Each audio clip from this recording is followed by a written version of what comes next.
السلام علیکم ورحمۃ اللہ وبرکاتہ۔ الحمد للہ رب العالمین والصلاة والسلام علی اشرف الانبیاء والمرسلین نبینا محمد صلی اللہ علیہ وسلم۔ محترم سامعین و ناظرین کرام اور اسلامی بھائیوں، آج انشاءاللہ ہم آپ کو بتلائیں گے قول و فعل میں تضاد ہونے پر وعید کیا ہے۔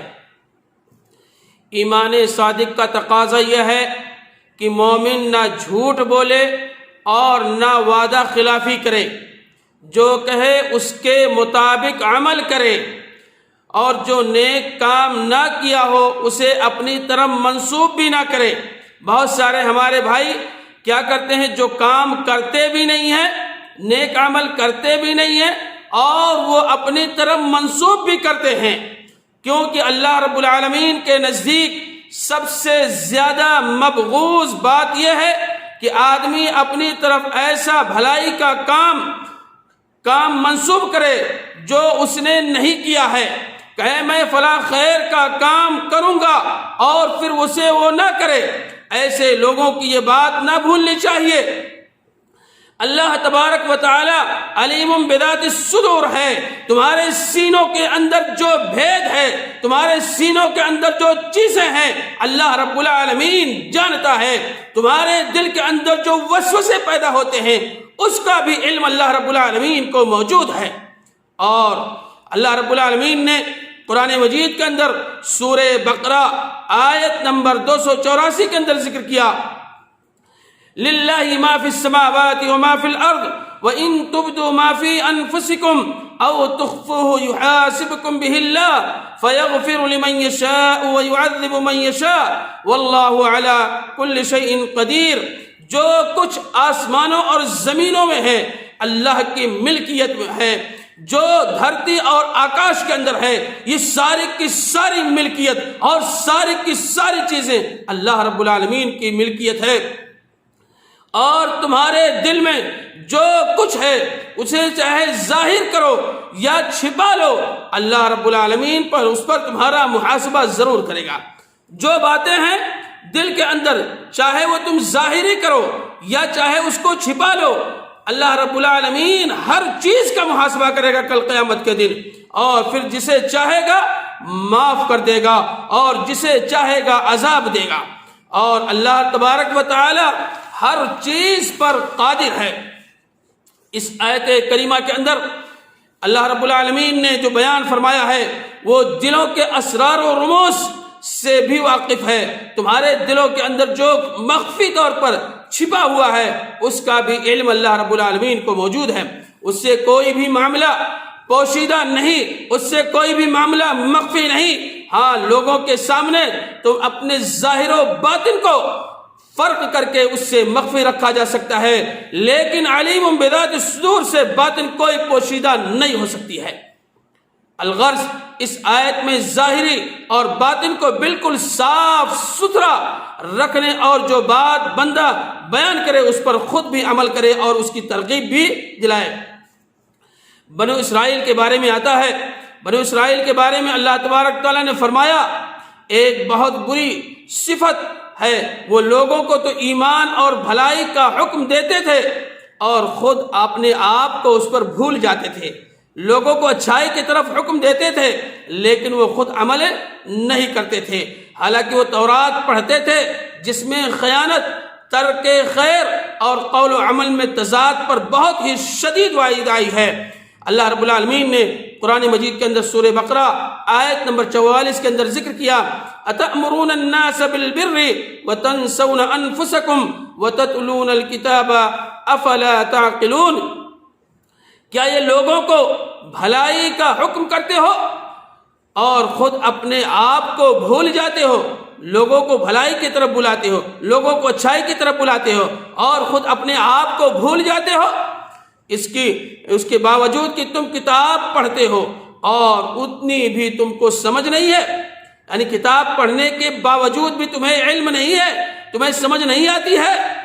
اس خسرت کی مزید اللہ رب العالمین نے برائی بیان کرنے کے لیے اللہ تبارک و تعالیٰ نے آخر میں کیا کہا ہے؟ تمہارے اتنی بھی عقل نہیں ہے کہ قول و عمل کے تضاد میں کوئی محسوس کر سکے؟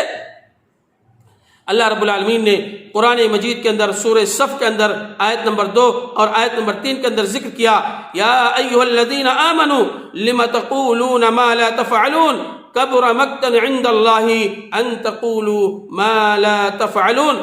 اے ایمان والو، تم وہ بات کیوں کہتے ہو جو کرتے نہیں ہو؟ اے ایمان والو، وہ بات کیوں کرتے ہو یا کیوں کہتے ہو جو کرتے ہی نہیں ہو؟ وہ بات کہو جو تم کرتے نہیں ہو، اس کا کہنا اللہ رب العالمین کو سخت ناپسندیدہ ہے۔ وہ بات کہو جو عمل بھی کرو، اور جو عمل کرو گے وہ بات کہنا بھی چاہیے۔ اسی طریقے سے عقل مند شخص وہ ہے یا عقل مند آدمی وہ ہے جو بات بھری مجلس میں بیان کرتا ہے، تنہائی میں اس پر عمل بھی کرتا ہے۔ وہ عقل مند شخص ہے، اور جس بات پر لوگوں کو عمل کرنے کی ترغیب بھی دلائے گا اور دلاتا ہے اور اس کے فضائل اور مناقب بیان کرے، لیکن خود اس پر عمل نہ کرے، سے قاصر ہے، تو ایسا شخص عقل مند نہیں ہے۔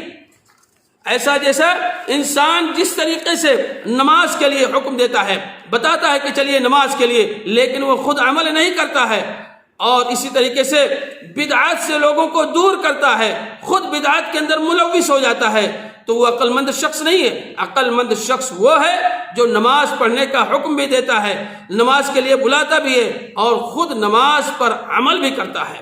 اسی طریقے سے اس آیت مقدسہ کی جانب اشارہ ہے، اور ایسی صورتحال کو اللہ تبارک تعالیٰ کے ہاں ناپسندیدہ ہے، لوگ اسی سے نظر تحسین سے نہیں دیکھتے ہیں۔ اللہ رب العالمین نے قرآن مجید کے اندر سورہ ہود آیت نمبر 88 کے اندر ذکر کیا، قال یا قوم ارأیتم ان كنت على بينة من ربي ورزقني منه رزقا حسنا وما اريد ان اخالفكم الى ما انهاكم عنه ان اريد الا الاصلاح ما استطعت وما توفيقي الا بالله عليه توكلت واليه انيب۔ کہا اے میری قوم، دیکھو اگر میں اپنے رب کی طرف سے ظاہر دلیل لیے ہوئے ہوں، اور اس نے مجھے اپنی جانب سے بہترین روزی دے رکھی ہے، میرا یہ ارادہ بالکل نہیں ہے کہ تمہارا خلاف کر کے خود اس کی چیز کی طرف جھک جاؤں جس سے تمہیں روکا گیا ہے۔ میرا ارادہ تو بس اپنی طاقت بھر اصلاح کرنے کا ہی ہے، اور میری توفیق اللہ ہی کی مدد سے ہوگی، اور اسی پر میرا بھروسہ اور اسی کی طرف لوٹ کر کے جانا ہے۔ ذرا حدیث کو یاد کیجئے، سیدنا اسامہ بن زید رضی اللہ تعالیٰ عنہ فرماتے ہیں کہ اللہ کے حبیب جناب محمد رسول اللہ صلی اللہ علیہ وسلم نے فرمایا، یہ بخاری شریف کی اور مسلم شریف کی روایت ہے، بخاری کے اندر 3267 نمبر حدیث اور مسلم شریف کے اندر 7483 نمبر یہ حدیث ہے۔ قیامت والے دن ایک آدمی کو لایا جائے گا اور آگ میں ڈالا جائے گا، اس کی اتڑیاں باہر نکل آئیں گی، اور وہ انہیں لے کر گھومے گا جیسے گدھا چکی کے اندر سے چکی کے ساتھ گھومتا ہے، سو اس کو ارد گرد چاروں طرف جہنمی اور جمع ہو جائیں گے اور کہیں گے، اے فلاں بن فلاں، تجھے کیا ہوا؟ کیا تو نیکی کا حکم نہیں دیتا تھا اور برائی سے نہیں روکتا تھا؟ وہ کہے گا، ہاں یقیناً میں وہی ہوں، لیکن میرا حال یہ رہا کہ میں لوگوں کو تو نیکی کا حکم دیتا تھا، میں لوگوں کو اچھائی کی طرف بلاتا تھا، میں لوگوں کو دین کی باتیں بتلاتا تھا، لیکن خود عمل نہیں کرتا تھا، اور دوسروں کو برائی سے روکتا تھا، لیکن خود میں برائی کا ارتکاب کرتا تھا۔ یہ وہ شخص ہے جس کو اللہ رب العالمین کل قیامت کے دن جہنم کے اندر ڈالے گا، اور اس کی اتڑیاں باہر ہو جائیں گی، پیٹ سے باہر رہیں گی، اور وہ شخص جو لوگ سمجھ جائیں گے، جانیں گے، پہچانیں گے، یہ وہی شخص ہے، یہ وہی انسان ہے جو دنیا کے اندر لوگوں کو بھلائی کا حکم دیتا تو تھا لیکن عمل نہیں کرتا تھا۔ اور اس لیے میرے بھائیوں، میں کہتا ہوں کہ خود کہیں، بتلائیں اور عمل بھی کریں، تاکہ اللہ رب العالمین کے اندر، اللہ رب العالمین کے ہاں تاکہ پکڑ نہ ہو، اور جو شخص قول کہے بھی اور عمل بھی کرے، اس لیے ہر چیز کو بتلائیں اور خود عمل کریں گے تب آپ کی باتوں پر اثر بھی ہوگا لوگوں کے دلوں پر۔ شاعر کہتا ہے جس دور پہ نازا تھی دنیا، جس دور پہ نازا تھی دنیا، اب ہم وہ زمانہ بھول گئے، اوروں کو جگانا یاد رہا خود ہوش میں آنا بھول گئے، منہ دیکھ لیا آئینے میں، منہ دیکھ لیا آئینے میں، یہ داغ نہ دیکھا سینے میں، جی ایسا لگایا جینے میں، مرنے کو مسلمان بھول گئے۔ اللہ رب العالمین سے دعا ہے الہ العالمین ہم تمام مسلمان بھائیوں کو کہنے کے ساتھ ساتھ اس پر عمل کرنے کی توفیق عطا فرما۔ الہ العالمین ماضی کے اندر جو غلطیاں سرزد ہوئی تو اسے معاف فرما دے۔ الہ العالمین ہم میں سے جو لوگ مقروض ہیں تو ان کے قرض کو تو ادا کرا دے۔ الہ العالمین ہم میں سے جن کے والدین اس دنیا سے جا چکے ہیں، الہ العالمین تو ان کی قبروں کو تو روشنی سے بھر دے اور انہیں جنت الفردوس کے اندر جگہ عطا فرما۔ الہ العالمین ہم میں سے جن کے والدین زندہ ہیں تو ہمیں توفیق دے، ہمیں ہدایت دے کہ ہم اپنے والدین کی زیادہ سے زیادہ خدمت کر کے اپنے آپ کو جنت کا مستحق بنا لیں۔ ربنا تقبل منا انک انت السمیع العلیم وتب علینا انک انت التواب الرحیم۔ السلام علیکم ورحمۃ اللہ وبرکاتہ۔